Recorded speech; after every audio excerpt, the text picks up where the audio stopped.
Ahoy and welcome to Chattin with the Captain. I am the Captain RG3, your captain, bringing you Hex, DeFi, confidence, and streams, and FOMO, and excitement, and real life Hexkins. How you doing, everybody? Welcome. Thanks for coming, all of you in the chat room. Look, we got a optimality. LFG. What's that? I know what that means. Anyway, full send Hexagon. Welcome. Welcome. Another great day to be a Hexagon. Oh yeah. Where are we? Is Meltonian here yet?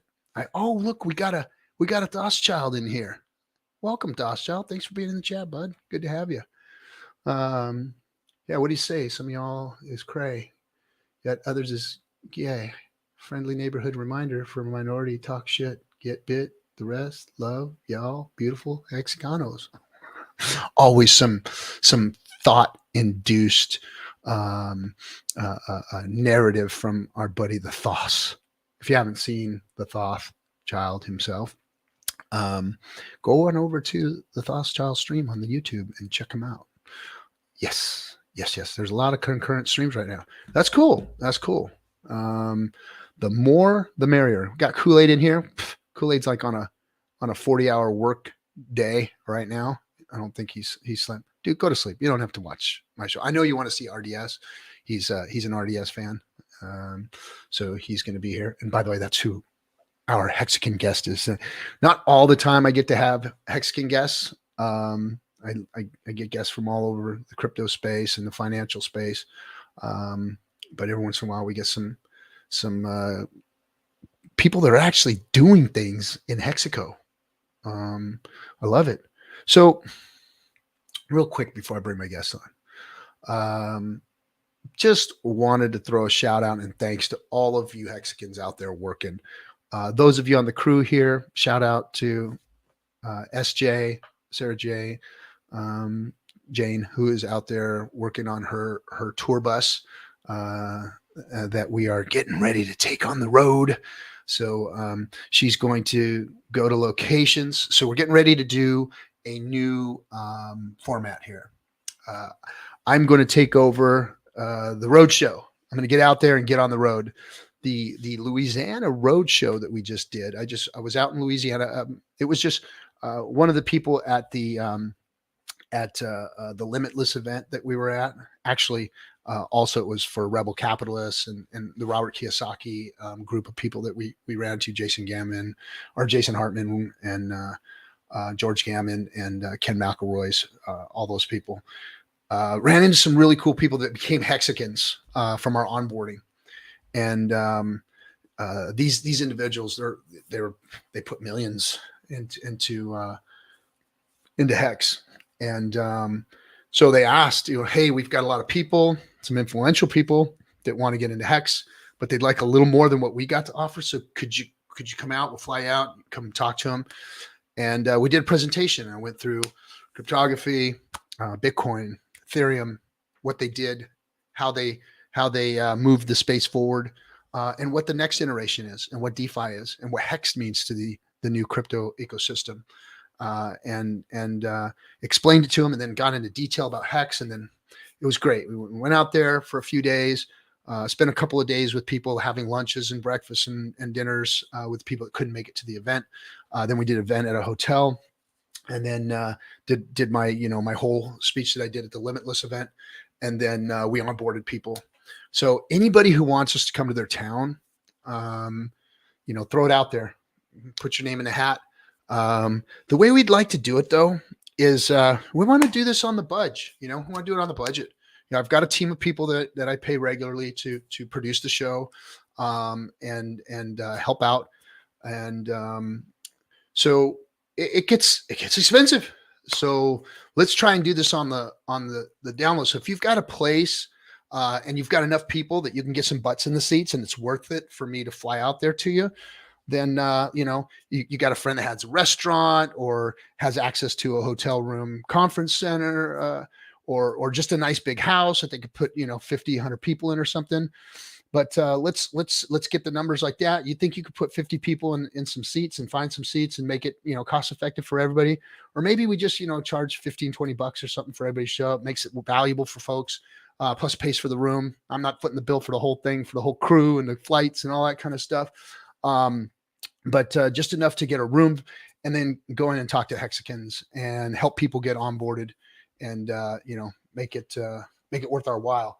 And just kind of pick up where some of the other crews that have been out there doing it left off. And without all the bells and whistles, we don't need, super cars and all this stuff. We just need to get in front of people, sit down, have real conversations, let them know who we are for real, look them eye to eye, versus this 2D thing. I mean, this is great. YouTube is great.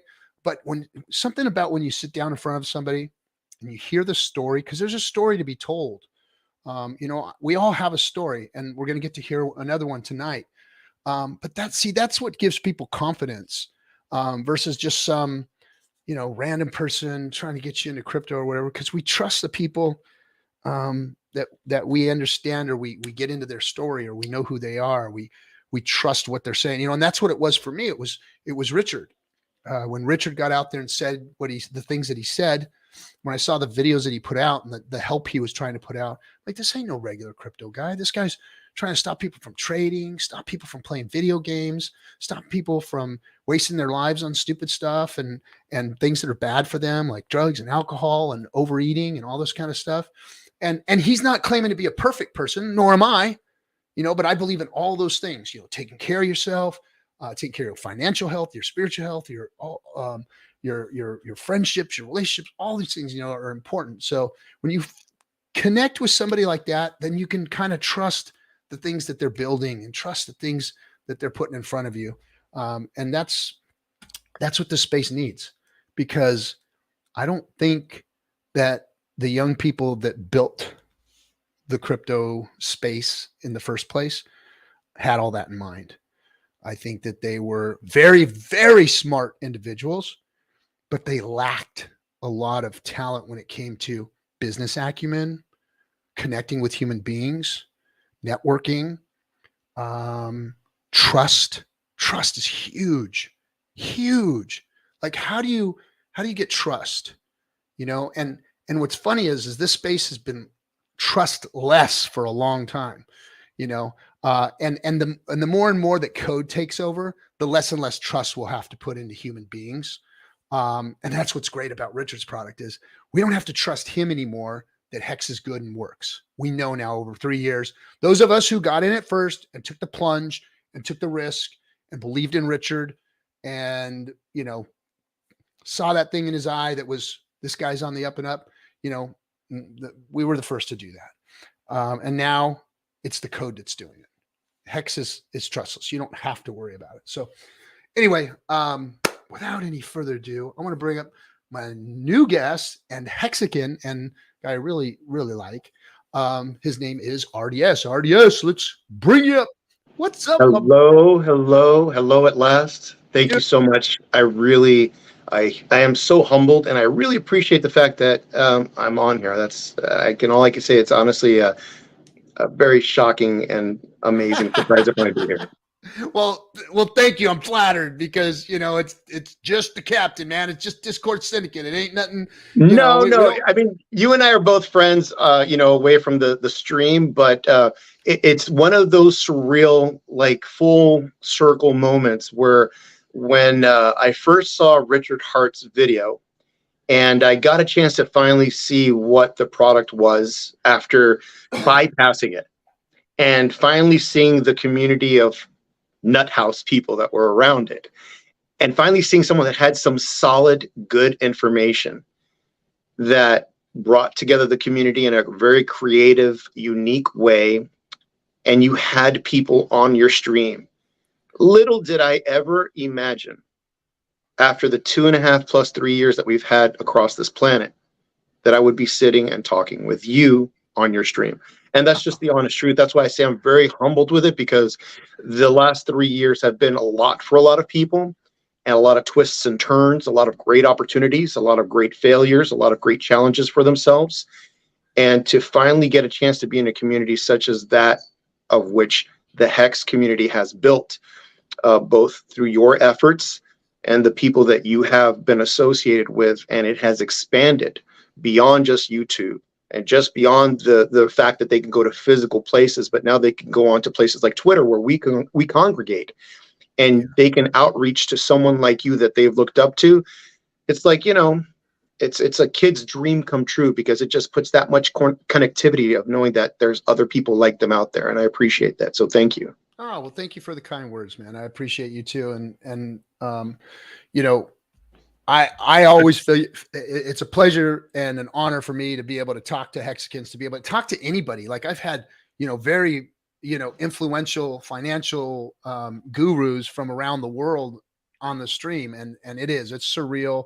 And I fanboy on it too. And it's funny because when I go and I meet Hexicans at meetups and stuff, I'm you never seen them before off stream, and then you kind of fanboy on them, and then what's even stranger is when you see people doing it with you, like they're looking across the room at you like, oh, shit, and you're like, no, there's you. It's kind of surreal and odd, but very cool, and very cool when you get to finally get in front of these people and meet them and break some bread and eye to eye communication, get to know them better, find out what their real name is, versus, and then trying to say that versus some weird DigiSpank or RDS or whatever, we say, or the Cap, and it's very cool, very, very, very cool, very surreal. And you know what, I had that. It's interesting that you should say that, because it brought back a very good memory, and we'll be talking about it a little bit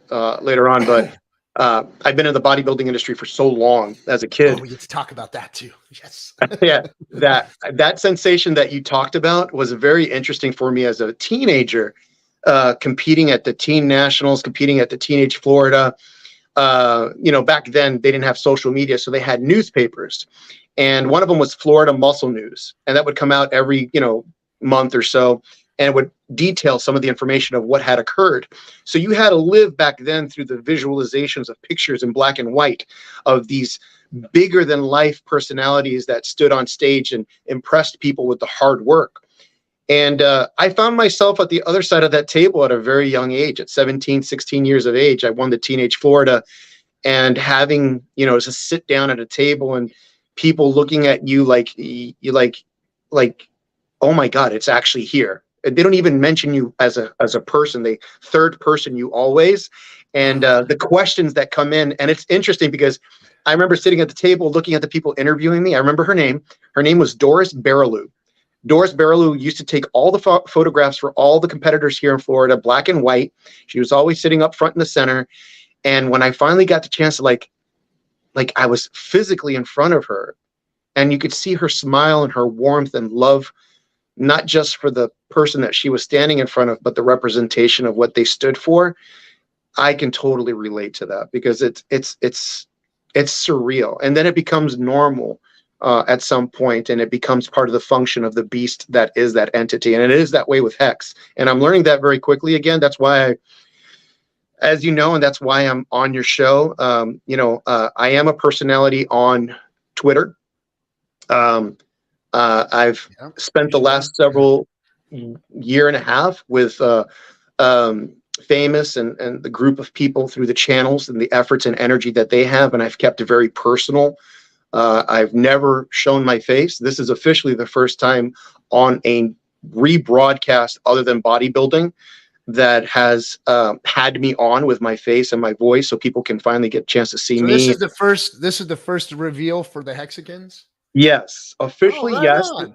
So the only other real kind of official was when I finally put my profile picture up, and my inbox was flooded. I mean, it was very surreal. So this was the first time that I actually wanted to sit down, let people see who I was.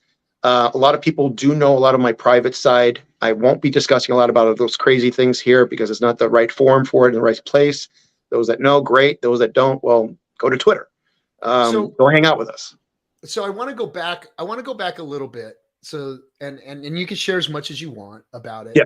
But I want to go back a little bit. So you were so young, and you got into, so this is your character. So your character is that you've gotten into this professional competitive arena that's a very small, I mean, even though bodybuilding is a big sport, it's very small on the pro level. When it comes down to it, so few people actually get to that level. And you were doing it as a kid, and now you're doing it again at what, I don't even going to tap into your age, but I know you're, well, I turned 50 officially this year. Oh, so you're up there with me. So now I'm really intrigued because I've always, taken physical care of myself. I was a Marine, so I've always done that. I've always, been in the gym, but I never really gotten serious or wanted to compete or anything like that. But these days, I have a personal trainer. I have a nutritionist, and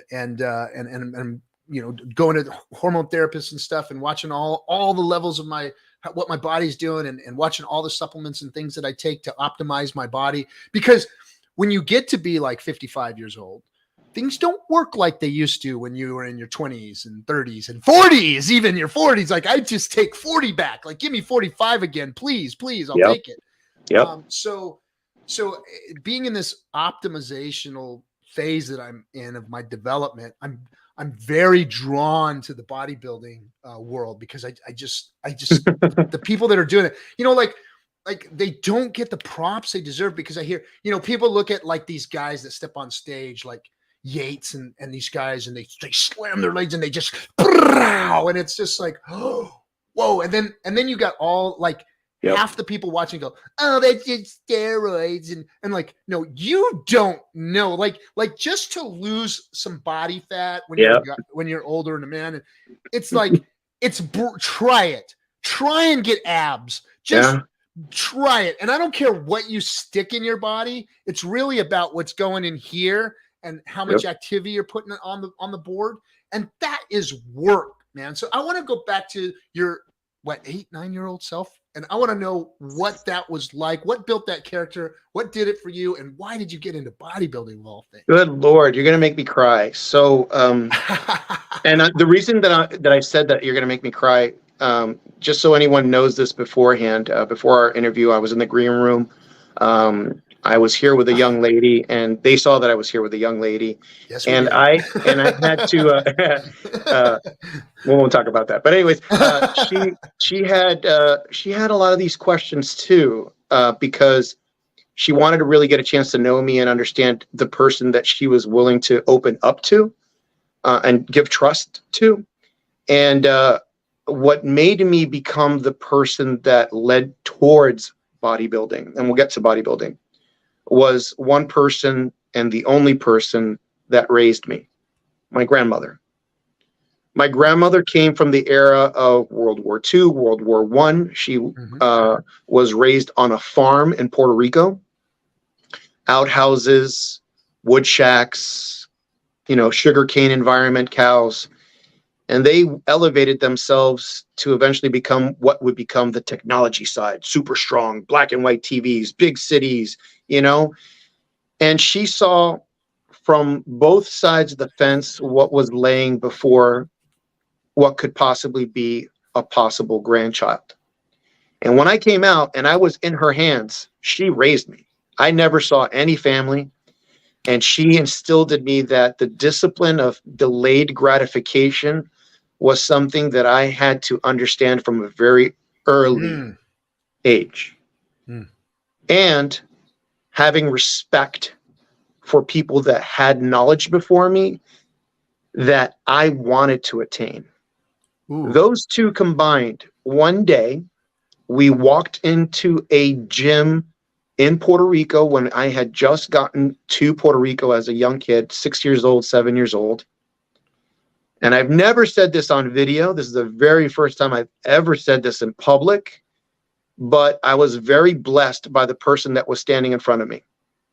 So much so that I'm very blessed that I've talked to, worked somewhat alongside with, shook hands with, and been with his son, who is also a pro bodybuilder. That person was Sergio Oliva.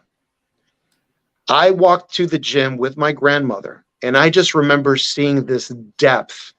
And I can do it with my arm. I don't flex on camera, but the pit, that pit was so deep And that muscle was so huge and Couldn't see the round. bottom of it, huh? Like you could throw a penny in No, there and it wouldn't drop to the bottom. no, yeah. I remember he put his arm down for me. He went, he put it down so I could feel it and touch it. And I just remember my finger disappearing in this hole.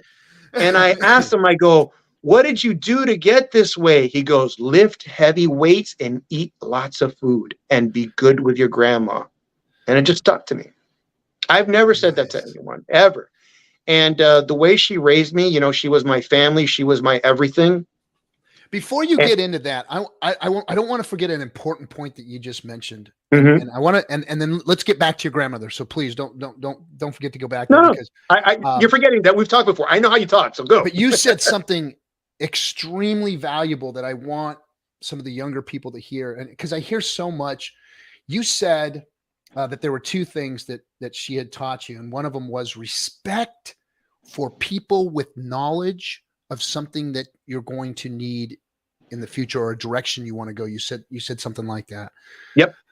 That is something I think in today's world that has been so lost because of technology. Like these generations, like I understand that generations before today's generations have made mistakes.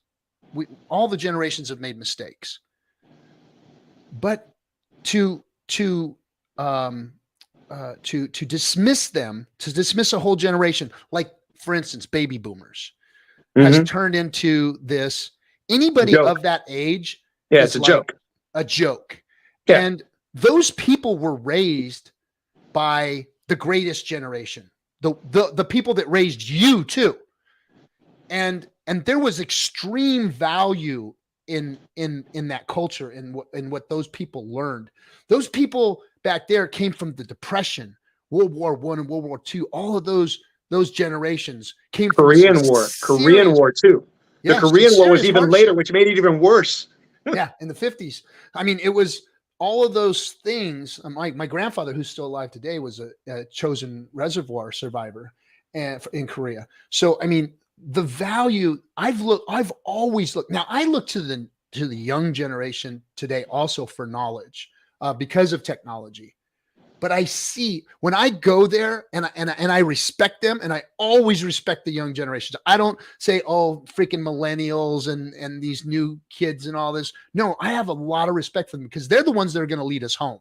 They're the ones that are going to take us the distance. Yep. We didn't get us where we needed to go. They're going to take us where we need to go. So a mutual respect. But I see such a lack of respect from these generations, from the millennials on. Not so much in the Xers, because we're kind of like stuck in the middle because we know those people so well. Yep. And we love them so much and we respected what they brought to the table. And we understand that respect, but I don't see any of that respect coming from millennials on. I rarely see it. And I think that that's something that's lost and missed.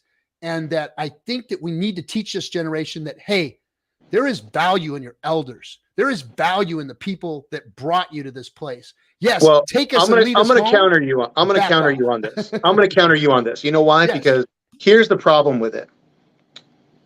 We are the problem. Straight, simple. I know, and I've said that too. No, there's no passing the buck. We spoiled them. Not just spoiled them, but we didn't instill to have the people that were around us to replicate the way that we were raised with the good things, eliminate the bad things. Hard men make soft men make bad times, whole thing, yep. Right? So right now we're in a situation, unfortunately, and it's not the technology alone, because it does create a level of displacement of emotions and connectivity between the people. But the reality of it is that the gap that you, I, and our parents and our grandparents had was one where technology didn't move as fast. So when something new came out, it was kind of like the ooh, ah, look at the fax machine. It was the ooh, ah, look at black and white TV when it became color. Look at AM radio when it went on to CDs and discs. The transition periods that we saw were, oh my God, look at what the baby boomers did and what they're gradually building out of it. Now it's pretty much look at what the baby boomers built and what they left in the wake and what we got to deal with, and those stupid old people don't know anything. Yes.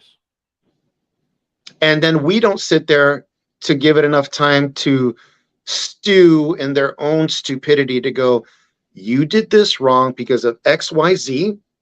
And if you had done XYZ with our help and our guidance, we saw this problem a mile away. We could have diverted you from doing it. So because they're so disconnected from having those types of connections and conversations, they believe that their solutions are embedded inside of the technology and the people that surround them, which is misguided. Which in turn, the people like us just go, they're just stupid kids. We're not going to change them. They're going to be the way that they are. No, you do need to say something, just like in technology. There's plenty of times that I could have said something that I knew that it was going to end up the way it is now, and I didn't. So I played my role in stupid. So it's just, onward and forward. That respect is earned. It's never given. And you should know that amongst all people, that in any of our careers in LA, I don't care what you have or who you know or what you're at and what you're doing and how much money you got. If you don't give respect, you don't get respect. And that's the real reason why it's so bad right now. Yeah. And it's about trust. It's about giving, and you can't trust somebody until you've got to give something up in order to trust somebody. You've got to give trust in order to get it. And that's what starts that whole thing. It's like, do you trust that this person is going to take what you're giving and receive it? Yeah. So yeah, I get it, man. I get it. Well, great on you. So back to grandma. So she raised me in a way that really, she always focused on me being in the military. So I've, since a very young age, through her, always been institutionalized in the theory of respect, the military of what it used to be, not what it is now. Being a part of something bigger than myself and having a bigger purpose than just myself, and being self-centered and always serving the people around me to a fault. And after I saw Sergio there, I just remembered that really stuck in my head for a very long time. And I put it in the back of my head as always as a safety net. I remember that. And growing up, it wasn't one of those things where it was all beauty and wonderful. I was the only white kid in the family, only one with blue eyes. I was the black sheep of the family, basically no family. So I found solitude and my troubles that I had gone through as a teenager by attaching myself to the gym coach at school. He was one of those atypical coaches with the shorts and the big upper body, no legs, power lifter, that kind of shit. So he took me under his wing because after school, while everyone had a family to go to and friends to hang out with, all my friends were hanging out and doing stupid stuff. I had no family. And this was in Puerto Rico? No, it's here in Florida, here in Miami. Oh, here. And okay. Almost Puerto Rico. Miami's almost Puerto Rico. Yeah. Is that where did you meet Sergio Olivas, right? Is that who? Yeah, I met him in Puerto Rico. Miami? Oh, in Puerto Rico. No, I met him in Puerto Rico. Yeah, in Puerto Rico, I met him in Mayagüez, a little city. He's Cuban, right? Isn't he? He's a Cuban. He's Cuban. Yeah.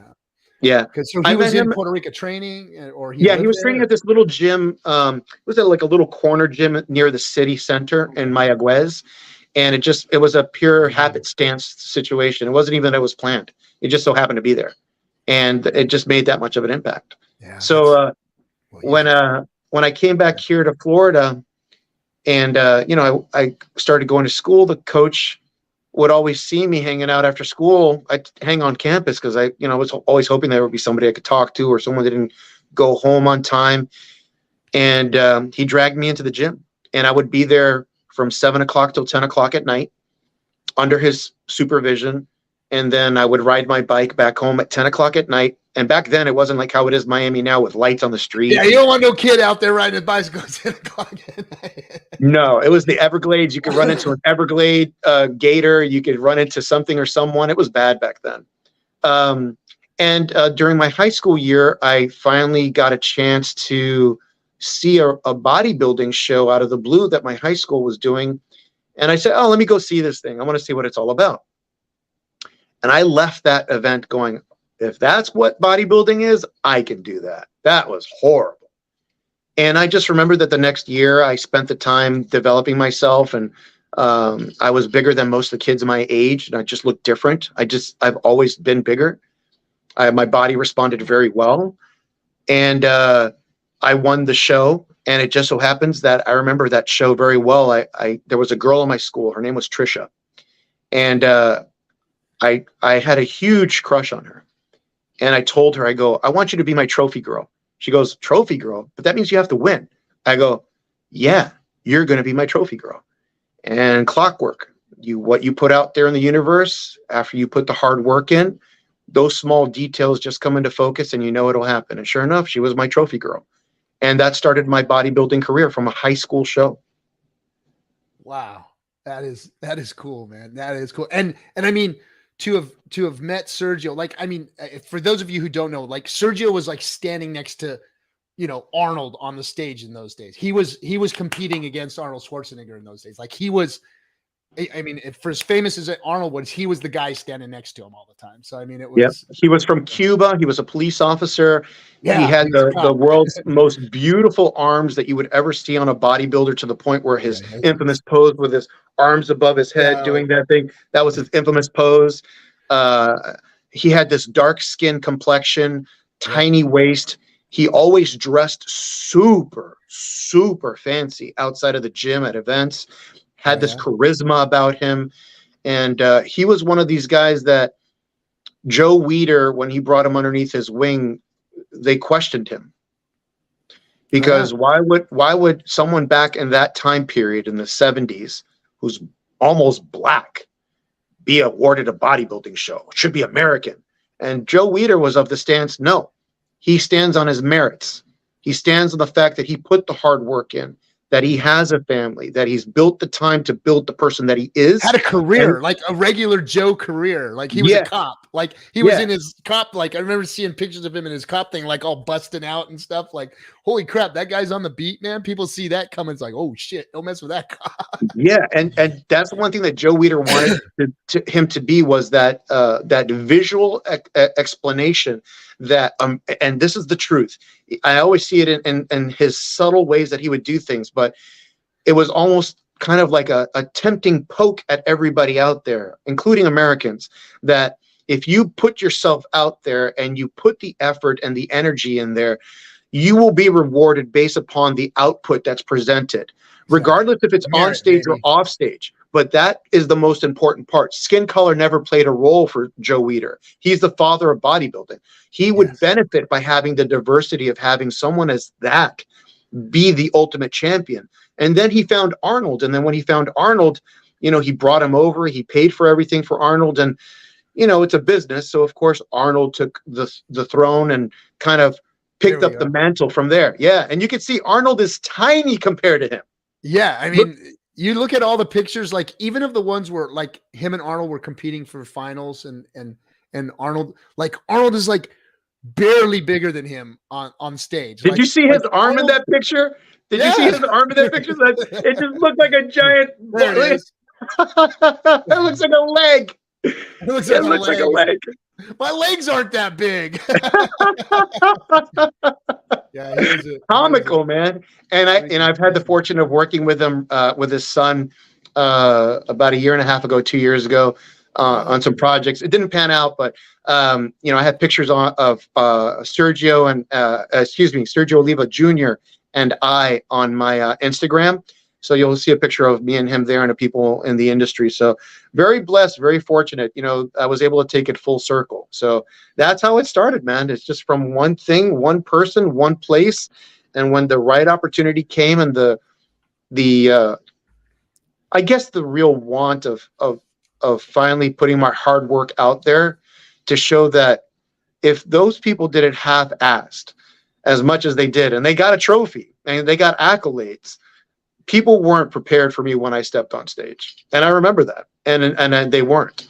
I made it a point that I wasn't going to look normal. I made it a point that I wasn't going to dress normal, that I wasn't going to even be colored normal.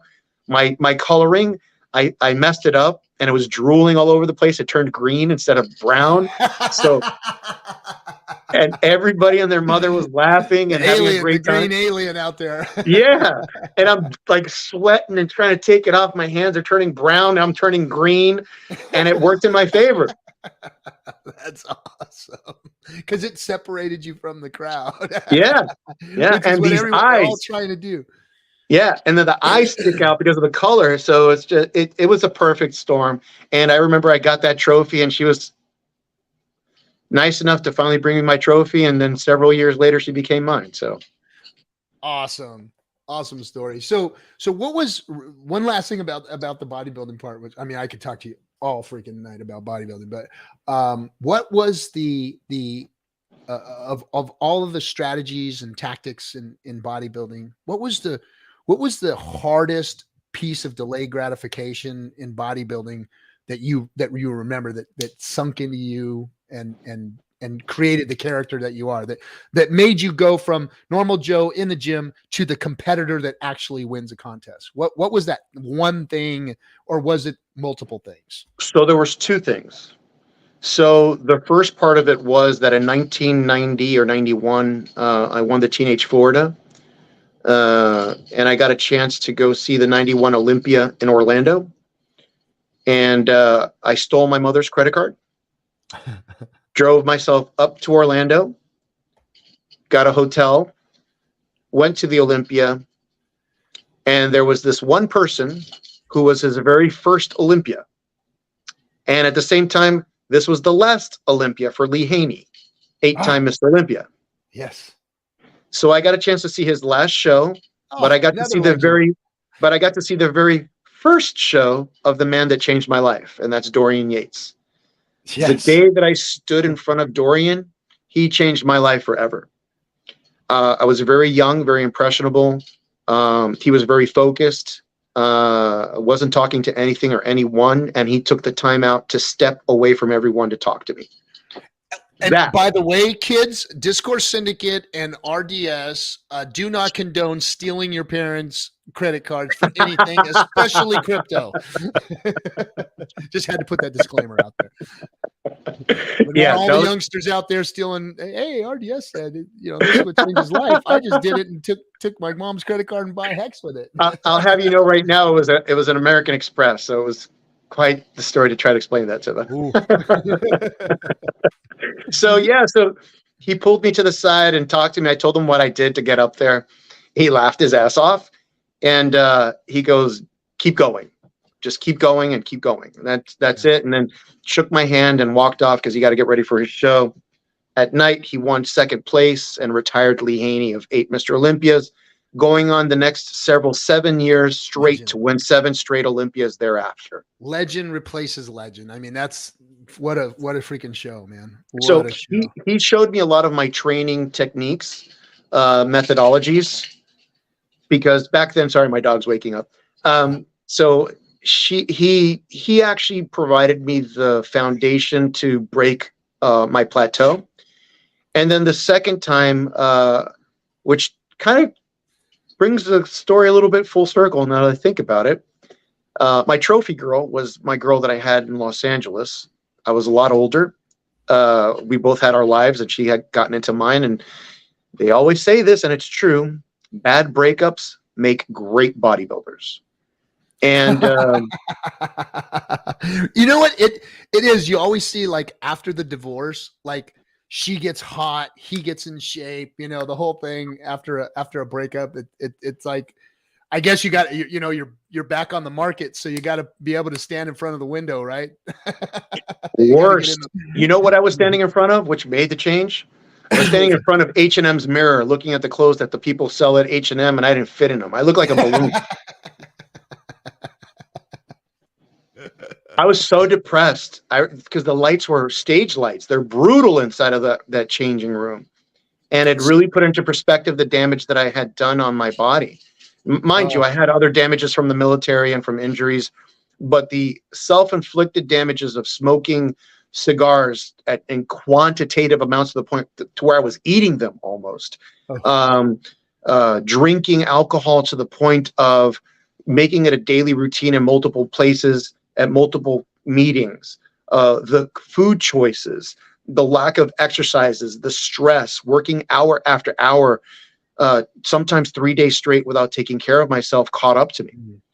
And it really affected me mentally. And even knowing, like, like from like you're what you said, you started at 8-9 years old.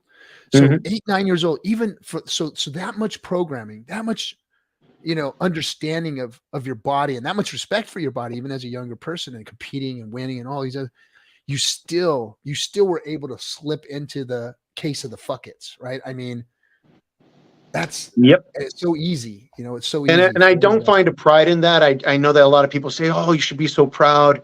No, I think it's the most missed period of my life. I think it's the most unused, unwanted, and unwelcome section of my life that I couldn't provide value, not Yeah. just to the people around me, but to myself.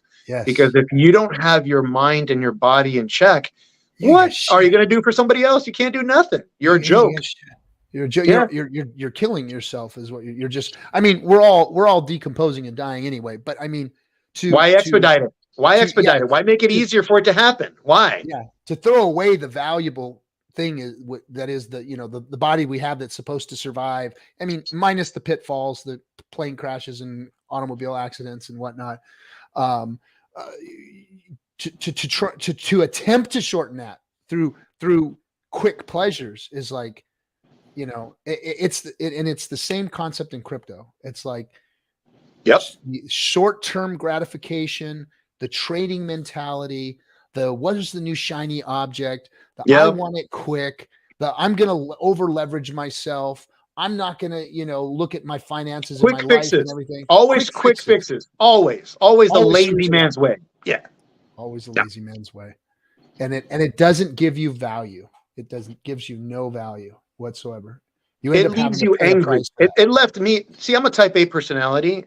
I know oftentimes when we speak, you hear me be that gentle voice and voice of reason, but that really pissed me off about myself. I was so disappointed, disgusted, unable to really accomplish the things that I knew that I wanted to and should have and could have and should have been mine. And I didn't do it because I was just a POS. End of Yeah. story. Buck stops with me. The way that I treated people, the way that I said things, the way that I did things were all reflective of how I looked. And it wasn't healthy. So when I Mm. stood in front of that mirror that one time, I just remember that I had already been in the gym a week or two, after I caught her, it was some other dude. And I said I was going to the gym, start taking care of myself, and I wanted to get new clothes. I want to get girls.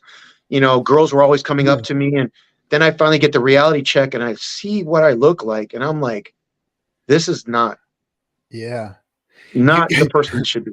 you want to know? So I'm working with a nutritionist, Ryan Hefner. He does a show here on Discourse Syndicate, and he's getting ready to start again, getting back into the YouTube scene.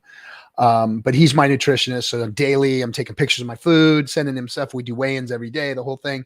And one thing I did to myself recently is I went and spent a shit ton of money when I lost.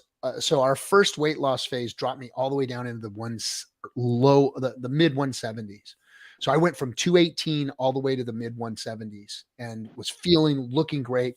And then he said, we're going to go on a new journey where he does what's called a deficit diet where I go into a deficit and then a reverse diet is what it's called. And then I Yep. go calorie intake, raise it, try and get me up to the 3,000 calorie mark without gaining too much weight, and then Yep. once I plateau at like 2,800, 3,000 calories, then, hey, that's your operating operandi right there, is at 3,000 calories, which is kind of closer to a regular American diet. And you're not gaining weight. So we're going to hack your metabolism. So the first time I dropped, what I did was I bought a bunch of expensive clothes that were that size. And I'm like, I'm not going to ever get bigger than this. This is where I'm going to stay, So now, so when we did the weight gain, of course, those things didn't fit because I gained about a couple inches as I was going up. Yeah. But now I'm going back into them again. So now I'm back down into the 180 range, and we're still on our way down because we're on the reverse on the other side right now. But my body composition is just insane what it's been happening because I have a trainer also. So I go in gym and see, I like you. I've been in the gym since I was a young man. I wasn't a big kid. I was a very scrawny little kid, but I always wanted to play football. I always wanted to surf and I always wanted to do things, and stay active. But of course, the street life doesn't really No. provide Yeah. for too I'm much of with that. you on that one. So, but I you know, I just always, you know, try to take care of myself in some way, shape, or form. And now today, I'm just glad that, you know, I'm able to maintain it. I'm able to, you know, get a hold of people that have that kind of knowledge to, you know, like Especially at our age now, it's more important than ever because you realize that, you know, although we are our age and people think that they live forever, the reality of it is no, not so much. And once you hit a certain age, you realize how fast life goes by. Like, and you like, can't oh make my the changes gosh. that you used to when you were younger, like getting in No, shape. It's not that easy unless no, you've been doing it it like is. I have. It is it's an everyday it's an every hour thing you're working on every day. It's like you got to fight through pain, you got to fight Mm-hmm. through hunger, you got to fight Mm-hmm. through the emotions of being old and not being as bounce back as you were. Like I used to be able to eat 2-3 In-N-Out hamburgers, animal style fries, and a big giant monster sugar Coke, and I still had natural abs just because I was a scrawny, Yep. skinny little dude, you know? Yep. And, but now it's every day, it's pain, it's delayed gratification, it's hard work, and it's knowledge. Again, now I've got this guy that's training me. He's young, he's in his early 30s, and he trains me in things that I've never done before. I've never seen before. I've never realized before. Like he's got my body and my shoulders doing different things and my back doing different things so Mm-hmm. I don't hurt myself, and different types of ways of doing those exercises, Yep. you know, that are just, wow, I've never done those like that before. I've Have, never done has that he before. has he gotten you yet to do functional fitness with functional rotational fitness? What is, tell me what that means, and I can tell you if that's being implemented. So push-ups, sit-ups, jumping jacks, the functional fitness stuff, lunges, and then Yes. Oh, I hate countermeasure his that. lunges. Freaking leg day is nothing but so. So he's into supersets, and of course I hate leg day, but I never skip it, and I work hard on leg day, and it's working, and it's getting, I'm getting rewards for it. But he'll do supersets. So he does this, you know, a press or a squat or some type Mm-hmm. of a hardcore leg exercise that Mm-hmm. I used to doing, right? It's like, yeah, I've done those. I can do those. And then afterwards, the superset is this stupid little girly lunge thing, right? With Yep. some 15-pound dumbbells and jump up on this box. And I want you to step down and step up and step down. And then spread. And I hate that. And I tell him, this shit That's doesn't work. functional fitness. Yep. And he does those to me, and they're brutal. And I walk out of there with my legs shaking like a, you know, 17-year-old leaving her Yep. prom, you know, hotel. And Yep. it's just, you know, yeah, he does functional stuff. Yes. That is brutal. I tell people all the time. Well, I get approached a lot. That's the other thing too that I have to tell you is one of the other aspects of bodybuilding is learning to work with people and deal with people that approach you. Because once you look this way and you're in that industry, if you're in a bad mood and you're not approachable, don't be in this industry because people come to you for solutions. So Yes. people come to you for solutions, and the first thing they want to know is all the tricks, all the how-tos, and what can I do to this and that. And when you give Yeah. them the answer that they don't want to hear, they're like, "What?" Yeah. They're like, no, what do you cycle, bro? What do you cycle? What's your gear, man? What gear are you on? I just want Yeah. to know your doses. I want to know your doses. What's your favorite roid? Yep. Yep. And we can address that. I mean, and this is, I'm very transparent with it. So let's make sure that we get this out of the way for everybody that's curious. At the age of 50 years old, there is no human way possible that you can compete in any sport unless you're a genetic freak that your body naturally produces a high level of testosterone that would equate what you would need to recover from a sport. There's just no way. So that being said, anyone that is of age, that has gotten their blood work tested, that has a deficiency and does the sport for longevity will always tell you the truth. Yes, we are on testosterone replacement therapy. Yes, we do take drugs that are meant to enhance our physique, improve our performance, but they are all done with the preset notion that either we as an individual take that risk knowing that we're going to go towards it as a business, B, that we have the genetic predisposition to handle with what we have coming towards us, and then C, that we have a gaggle. When I say a gaggle, I have an ocean of people behind me in this sport. I do not do this sport alone. From a coach to a dietitian to the guy that tells me what to take and what not to take, to how to train, when to rest, what to put in my mouth, what show to compete in, what weeks I have left. All that stuff is measured to a T. This is a sport. This isn't just some, let me go to the guy at the gym that sells me some crap and stick it in my body and hope I'll look like Arnold. If you're doing that, this is me telling you this as a bodybuilder. You are doing a disservice, not just for the people around you, but for your own safety and well-being, especially in the world that we live in today, because all of the supplies of the stuff that comes out there, unless you're getting it from a doctor and a reliable source, you are getting it from China, Mexico, Canada, some guy's backyard, some guy's trailer park, and you don't know if they did it clean, they did it dirty, if it's the real deal, the right amount, and you can really hurt yourself. So please, by all means, if you are considering getting into fitness, if you are considering doing any of the things that you hear us talking about today, this is the disclaimer. Don't do it. Take the time to be a normal human being, learn the basics, learn food, learn the timing of food, learn what makes food do things for you, and then incorporate the exercises to create a calorie deficit. And I'll guarantee you could be 700 pounds and you'll see abs one day after a lot of work. All the years of supplements that I've taken, from the creatines to the protein powders to the pre-workouts to all the things that the SARMs and all the things that have been out there, throughout the ages, nothing has ever affected my body more than diet. I have been affected by my diet more than any, and I've never competed. So I've never, done the amount of competitive supplements and things that real bodybuilders do. But in my life and in my, lifestyle of working out and growing and shrinking and all that other stuff, the food has always been like the biggest factor in my physique. Always. And it's the only thing that should be the go-to if you're beginning fitness.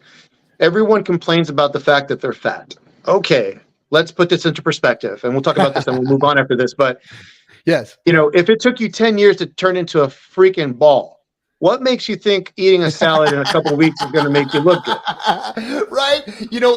Like I tell everybody this, like somebody's sitting there and they're like, well, I'm fat just because it's my genetics. And I understand some people have genetic issues and stuff like that, but okay. So Einstein said it's a theory of relativity. And matter and energy, they cannot neither be created nor destroyed, right? You have to put 300 pounds worth of shit in your mouth in order to become a 300-pound bag of shit. You have to, you've had to have done that. You did it to yourself. You have a choice of what you're sticking in your freaking maw. It is a choice, whether it's a C's candy or a piece of candy or a piece of broccoli that you're going to put in your mouth. Your choice. You're doing it to yourself. And it's complete science. It's science. And the funny thing is that here's the misguided notion for most people that are tuning in that may feel that they have a deficiency in the way that they look, they feel. You don't go and do plastic surgery or heart surgery on yourself, right? Yeah. Why would you take it upon yourself to correct something that you damaged and you don't know how to fix it, but you're guessing how to fix it? Makes zero sense. YouTube video. Yeah. Some bro in the gym told you the science.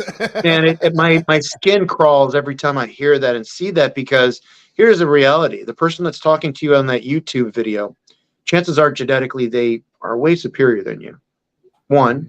2, they probably have a metabolism that they can eat whatever, and they're still going to look the way that they look. 3, you don't know what they are doing in the background to look that way. And then 4, lighting. And then 5, genetics. They've been doing that God knows how long. Doing what? Eating what? And you want to get there in 3 weeks. Yeah. Before the summer. And you want to follow what they do and get there by summer and have a 6-pack. I mean, like, Oof, All right. man. All right. Enough fun. But like I said, I can tell you about the song. Let's talk about your book. Let's talk about what you're doing. And inform the Hexicans out Oh, here. wait, before we move on, I wanted to Okay. make sure that we mentioned somebody. I have the jacket here. I don't want to get away and try to dig for it. But this is from me, and I hope RG3 can relate to this too. I want to send a very warm thank you to the person that has helped me with bodybuilding over the last several shows, and helped me from the day that I saw myself in that ugly ass mirror to the person that I am now, and that's Dave Palumbo. From rxmuscle.com and Species Nutrition. Dave, I want to say thank you. I know that you knew that I was going to be on here. I mentioned it to you. I want to wish you the very best on your surgery from both of us, because we both know you and we both know of you. And without that man in my life who has been a blessing, that person that stood in front of that mirror probably never would have been able to truly step on stage. And it comes full circle in that statement that we were making before, and in all the conversation before this, having someone that has the knowledge that you don't, the experience that I didn't, and having the trust to put it with someone that has created champions over the years, and give him that perspective to say, I want you to make me a champion, and have him force myself to prove it to him that I want to be deserving enough to be on stage, to take titles, money, accolades, and help those around me. I cannot express to Dave, I love you, brother. Thank you so much. And I hope that your surgery goes well on the 20th. So I just wanted to put that out there. I want to put that out there too. Thank you, Mr. Palumbo. Now, I mean, this guy here is an absolute, for those of you who don't know bodybuilding, absolute legend. I mean, dude, you've been with like the freaking best of the best in the world. I mean, he is, and I saw a recent interview with him, and he looks so good as an older guy that has done bodybuilding. Shredded. He looks shredded, so good. And it's just, man, I hope to be that way when I'm his. I mean, he's got to be in his mid 60s now, or in his early 60s. Oh God, don't make me say something like that. Dave will text me right now and kick my ass. Are you kidding me? Dave's old. That's all I got to say. Dave's old. I mean, I remember I was a young man and I know he's older than me. So, I mean, and he looks freaking fabulous, man. Just absolutely fabulous. If I could, I strive to try. I remember the first time that I ever called him up, and I was telling the story to the girl here. He was like so cordial, but he was like, who the F is this? And why the F am I going to help him? I could hear it in the voice, right? And I sent them a picture and I said, hey, listen. Oh, so needless to say, so you said that I've worked with the best of the best. So you'll never guess who referred me to him. I trained for several years with Oksana Grishina, which is a multi Olympia winner in the women's division, and trained with her for several years in my journey. And I had won a couple of shows on my own, and I was eating crap food and still beating people. And she goes and she says, you need to talk to Dave. Dave who? Dave Palumbo. She just says, okay. Dave. Yeah. So I just, I called him up and I told him, hey, Oksana Grishina gave me your information, and another girl that he knew gave me your information, and I want to compete again. He goes, okay, this is what it costs. This is what you got to do. Send me your picture. I sent him my picture, sent him everything. He goes, you're about 2 years out. I just remember him saying that. And it was the most heart-crushing like stab in the chest. And he was the one that put that fire under me that said, if you can do XYZ and you could do it in XYZ time frame, I'll be yours. And here we are. So again, how did you know her? How did you know? So I lived in Hollywood, across from LA Fitness on Hollywood and La Brea in Hollywood Boulevard. Exactly where it's at, because I lived right around the corner from it. Yep. I lived there for many, many, many years, 10 years in total. And I walked across the street all the time, and made a lot of friends, made a lot of enemies. And she just so happened to be there. And I just remember going, man, she looks familiar. And no, you thought, first thing you thought was, man, she looks hot, because she is absolutely freaking drop. No, not at all. No. That's the crazy part about it, because she was in there doing her routine and practicing. I'm like, oh, man, she looks so familiar. The routine that she had done the year before, that she had won the Arnold Classic and won the Olympia, was the one for the Joker, where she dressed up with the Joker and the face paint and the mask and the performance and the dance and the whole thing. And I saw it, and then she was doing it right there in front of me. I'm going, that's Oksana. And they go, yeah, you don't know her? I'm like, no. Yeah, she's trained here all the time. So someone introduced me to her. Someone introduced me to her husband. We became friends. They always teased me, laughed at me, picked at me, cheered me on. You know, they treated me like someone that needed to be pushed. And over the years, she would always look over me, and it would be more of a friendship thing because I never wanted to ruin it and have her be a coach for me or be connected to me in that way. But as she saw me progress, she opened the doors for me to talk to different people, and that's how it happened. It's just being around the right people. Very cool. All right, so we've already gone an hour. We've just been talking about bodybuilding. Let's talk about your book so we can let the Hexicans know about that and talk a little bit about So for all the Hexicans out there, I put it out there on Twitter. It's on my Instagram. It's on my link tree, which I finally put up this year. Not that one. That's the one right above it. That's my Cisco book, because I also write technical books because I've been in the IT industry for over 20 years. So if you click on the link right above it, that's the book right there. I am published on Amazon, so it is a real published book. So you know it's the real deal. And yes, I know that anyone can publish a book, but that book has been on there for 4 years plus. So it's not like I just wrote it to be on RG show and try to push myself to make something of myself. This has actually been out there. One of our community members, Hex Turtle, was very kind enough to take the book, revise it for me, and put it in place that people could actually go through the information without reading a lot of spelling errors and grammatical disasters, and put it in a format that everyone can enjoy. And it has a lot of footnotes, and it has a lot of little links for you to be able to scroll through and get the answers that you need. So that picture right there is me, what I looked like when I started to body. Yeah, 270, 75 pounds at that point. Triple chin. My gut was so big I couldn't see my own penis. I wore size 46 pants. On my Instagram and on my Twitter page, I put up a picture so you could see how big the pants were. I swam in them. And I didn't want to buy new clothes, so I just bought a big belt and kept cinching it down until I needed new pants when I lost the weight. And the book is basically kind of a thank you due to the fact that the community gave so much to me during these past 2 years, because I've had my trials and tribulations, and the people on Twitter have been family to me. And I had the book out there. I've had it for a while. I felt embarrassed by it. I gave it to Hex Turtle. I kind of rewrote it a little bit. I started putting out a little bit more feelers now that I've stepped back into the world of bodybuilding and kind of gotten back into it and kind of get my face back out there and rebuild the social media following that I had before. I had 30,000 people. I deleted my Instagram. I deleted everything with bodybuilding. I wanted nothing to do with bodybuilding. But you know how life is. It brings you back in if you have a purpose. And I wrote this book specifically for a lot of the Hexicans. And I know that people are going to say, well, you wrote it because you want to make money. No, the book is free, flat out.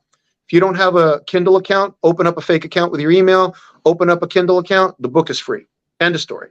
And if $10 is too much to spend on your health, don't know what to tell you.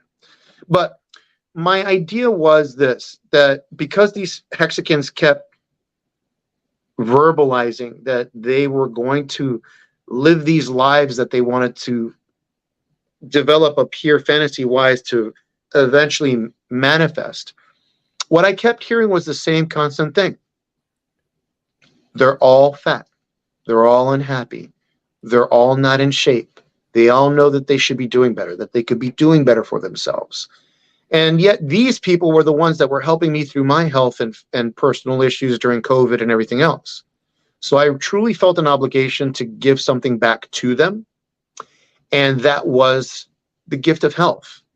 But as each and every one of the people in our Hex community knows, you have to put in the work. You have to put in that work. And the best way to do it is guided. So the book is free. Download the book, read the book, ask questions, find out what resonates with you, because in that book, there is so much information. But the information that you're going to derive from it is the most basic of things. How to eat properly and when to eat properly, when to supplement, and the importance of all the things that everyone's told you that is important and how to implement it in your life, from food to water to sleep, supplements, vitamins, you name it. And different types of body styles are in there as well. So when you were saying that some people have a genetic disposition, I'm going to counter you on that one. And it's like Cartman on South Park that says, I'm big boned. No, you're just a fat ass. Everyone, unless they have a medical condition that truly has been diagnosed to show a low level of T3 or thyroid, you have no excuse. Unless you have a heart condition. Yeah, you put anybody on an island and don't give them no food and just have some water and a couple coconuts every few days. Yeah. They're going to get skinny. They're going to have abs. Yeah. So when someone says that to me, I'm like, really? So the book itself is structured in a way where I don't highlight, who I am and all my sorrows and all that crap. It's basically to tell you that I'm just like each and every single one of you. Each one of you have this body underneath you, and it's up to you to take it to the potential that your body can reach. And it's the same thing financially. So everyone has a potential financially through their brain and acts and things that they put effort into to create this wealth. And a lot of the hexagons that were out there in the community have never really made a lot of money. Let's just put it out there. Mm-hmm. There's a lot of hopium. There's a lot of people that are trying to envision the lives that they see many of us living, or the lives that we've lived, and want that chance to finally do it. But you got to remember that if you're not living the life that you want to have now, when you get the life that you want, you're only going to be living the life that you had before, but worse, because it's amplified by the money that you have now. Exactly. And I don't believe in that. Side note, so that way everybody knows this, I am a hexagon. I am a sacrificer. I have multiple people that are sacrificers as well. I didn't make my money off of hex. What money I make off of hex goes right back in. Delayed gratification, kick the can down the road. Because I made money away from that. So I know what it is to make real money, the hard way. No one giving it to you. This is basically a giveaway to us, in theory, right? Yeah. Really work for your money, really sweat, really put effort. Do the same for your health. Because what's going to happen is this, and this is just conversation that we're having here. RG3 and I both come from blue collar or technical, high level people that use our knowledge, use our services, and treat us like a dime a dozen. We paid our dues, and in paying our dues, we have the things that we've developed to become part of our lives. We didn't sit around for things to happen. So that being said, and clearing the table, let's put this in place. We can talk about being successful and the pitfalls of what comes with it. And that being, number one, your health. You're gonna be wealthy? Great. You think your life is gonna be simple now that you have money? Wrong. Because if your health isn't in place and your heart is stressed, now add money, add people asking you for money. Start adding the bill collectors. Start adding people that want to sue you. Start adding people that want to go to your house and have an accident to collect money from you. 90% dips too. Let's put 90% dips in there. And let's throw that one. The 90% dips, when a lot of these people that are out there are spending ridiculous amounts of money indiscriminately into a single financial tool blindly, while not developing the core fundamental things of business and money implementation tools. If you don't have a will, you'll need it after you get your pulse chain money, because you're going to have a heart attack from all the shit coming at you if you don't have your health in place. Yeah. So that was my main emphasis, to create something like this, because the sudden wealth syndrome is going to come in. These people are going to go out and buy all these cars. They're going to go buy food. They're going to start traveling. They're going to start getting girls. They're going to start getting drugs. The girls are going to start giving money to guys. All those things, the complexities that life brings to you. You know what the only peace and tranquility each and every single one of us have? The minute that you put food in your mouth, or water in your mouth, or liquid in your mouth, you got to shut up. You got to let the world around you, right? You got to let the world swing around you. And what's going to happen is either you're going to have the good stuff inside of you while expelling all the negative and bad things around you. And if you're not healthy enough and in control of what you're trying to develop for yourself, I don't care how much money you have. I don't care how much you try to hire, how many trainers thereafter. You have a heart attack, you've had a heart attack. It ain't going to be fixed with no, I don't care about what you take. And the money ain't going to fix it. There's a saying here. And no matter where you go, there you are, motherfucker. You are still the same person. And that money is just enhancing it. If you're an asshole, lazy, don't care about your health now, you're going to be an even lazier, bigger asshole that doesn't care about their health. So you can be a perfect person to answer this, because you and I have been bantering back and forth about nutrition and training for a while now. And out of all people, that's why I kept asking you how you're doing, what's going on. You know, when you were working with your previous employer and your lifestyle, and you were still doing this, you were managing a lot. And with total respect, my hat's off to you. I don't know how in the world you did it, how you had that consistency, and especially to tolerate the amount of people that were coming at you with so many different things. Mm-hmm. But it was very interesting to see you take control of your food, your energy level, whom you gave your energy to, and the development of growth that came with it. And, you know, yes, there is a want and need for change, but the guidance that you got, the actions that you took, the consistency of what you did, the food choices that you made, you know, can I eat a cake? Can I eat a burger? And if so, when and how much, you know, and is it going to get me closer to my goal or farther away from my goal? Those are all part of having that mental focus to implement the diet, to implement the change, to really reach outside of your circle and bring people in. They're going to say, is this person going to really waste my time while I'm trying to help them? Or can I provide value to them? So being that's networking well, you know, going out and networking well. It's one thing to network and be, you know, your bro, this person, that person says this, or shows you a shiny object, or sweet talks you into it, or sells you into something.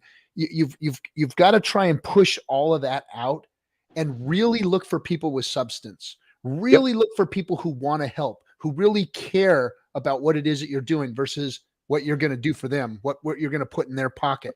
You got to find those people that are passionate about what they're doing for you. And then you latch onto those folks. And of course you give mutual respect and reciprocation back. And they see the goal, and you see the work's showing results, and they see it, and they're cheering you on, and they're helping you, and they're getting deeper involved in your life. And that's what you want. It's proper networking. Anybody can go out and network and grab a salesperson or somebody who's going to tell them what they want to hear, or the bro in the gym that's going to show them what roids to do or whatever. No, you need to find people that care about you. They're going to tell you the truth, that are going to really, really help you, because that's who they are. Yeah. Look at people's character and look at them. You know what I mean?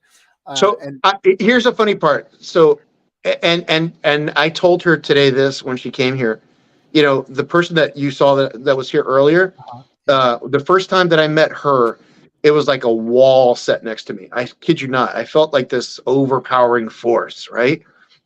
But it was because after speaking with her, she's the type of person where she has had so much of the overwhelming, misguided bullshit. She has zero tolerance for anything or anyone. So when you get that refreshing sensation that someone's in sync with you, that someone has that same type of communication, no bullshit, straight to the point. This is what you're doing wrong. This is what you're doing right. This is how you could be doing it better. And these are the people that need to be around you, and you need not to be around those other people. Your body, your chemistry, your mindset, your focus automatically, whoops, I got to go this way. Don't need those people. And it works, that energy, that flow. So, you know, and the part of that book that really I want to emphasize, it's not, you know, the nutritional part, because it's laid out. Once you read it, it's like it's ABC baby talk. Is the beginning portion, which I'm going to improve on a little bit more in some revisions, and that is the mental aspect. And it not just relates to nutrition and sports and all that other good stuff. It relates back to this world that we're in finance. You know, if you have a goal and a direction, there ain't no one who could shift you from that pathway moving forward. There's just no way. You have that constant drive because you have a vision of what you want to look like, what you want to be like, whom you want to be, and how you want people to see you. And it's the same thing with your financial tools. You know what it's supposed to do. You know where you should be placing your things. You know when it will grow. And if it grows properly, then you execute it to take you to the next level, to amplify and multiply that energy again. And that energy comes to you because guess what? Rich people don't hang out with broke people.